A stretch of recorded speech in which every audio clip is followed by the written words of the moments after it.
સાપર વેરાવળમાં ઠેર ઠેર હોલિકા દહન કરાયું. સાપર વેરાવળમાં ઠેર ઠેર હોલિકા દહન કરાયું. રીબડારી, પડલવા, ગુડાસર, પારડી, ખીરસરા, કોટડા, સાંગાણી, અરડોઈ સહિતના ગામોમાં ઉત્સાહભેર કરાઈ ઉજવણી.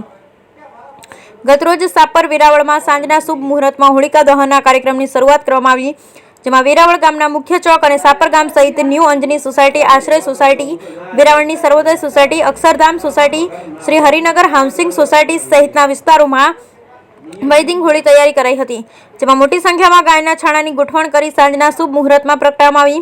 સાપર વેરાવળની હોળીમાં એક પણ લાકડાનો ઉપયોગ કરવામાં આવ્યો ન હતો અને માત્ર ગાયના ગોબરમાંથી તૈયાર કરેલ ભૌતિક બનાવવામાં આવેલ વૈદિક હોળી તૈયાર કરાઈ હતી. ભાવિકોએ ખજૂર, ધાણી અને જલધારા સાથે હોલિકાની પ્રદક્ષિણા કરી આસુરી શક્તિનો નાશ થાય અને પર્યાવરણની પણ રક્ષા થાય તેવા હેતુ સાથે પ્રાર્થના પણ કરી હતી.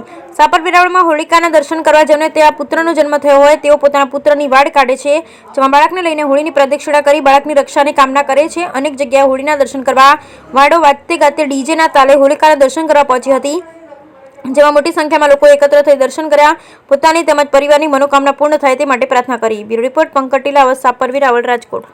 હોળીનો તહેવાર આજે હોળીના તહેવાર નિમિત્તે અક્ષરધામ ટાઉનશીપ વાસીઓએ હર્ષોલ્લાસ સાથે હોલિકા દહનની આયોજન કરવામાં આવ્યું. હોલિકા દહનના આયોજનની અંદર તમામ સોસાયટીના મેમ્બરે રાગ, દ્વેષ ને હોમી અને એક આનંદની લાગણી છવાય એ હેતુથી આજે અક્ષરધામ ટાઉનશીપે હોલિકા દહન કરી અને હર્ષો ઉલ્લાસપૂર્વક ઉજવણી કરી. આવતીકાલે ધૂળેટીનો તહેવાર, જેમાં હર્ષો ઉલ્લાસ સાથે અક્ષરધામ ટાઉનશીપ રંગે મંગે રમશે.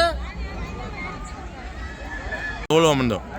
ઓમ કૃષ્ણાય વાસુદેવાય હરે પરમાત્મને પ્રણત ક્લેશ નાશાય ગોવિંદાય નમો નમઃ.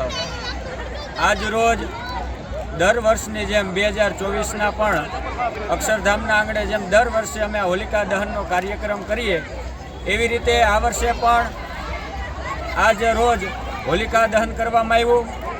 શાસ્ત્રને અનુસાર જેમ પ્રહલાદ મહારાજે હોલિકાનું જે અભિમાન હતું એ અભિમાન દૂર કરી અને એક સૂર્યોદય કર્યો, એવી રીતે આ વર્ષની અંદર પણ દરેક માણસોને આ હોલિકાના દહન પર્વથી સુખ, શાંતિ, સમૃદ્ધિ, આયુ, આરોગ્ય, ઐશ્વર્યની પ્રાપ્તિ થાય અને આ વર્ષ સુખ અને સંપત્તિવાન અને સરસ રીતે વીતે એવી રીતે અમે દરેકે અહીંયા ભગવાન પ્રહલાદ મહારાજ, લક્ષ્મી અને નારાયણ ભગવાનની પ્રાર્થના કરી.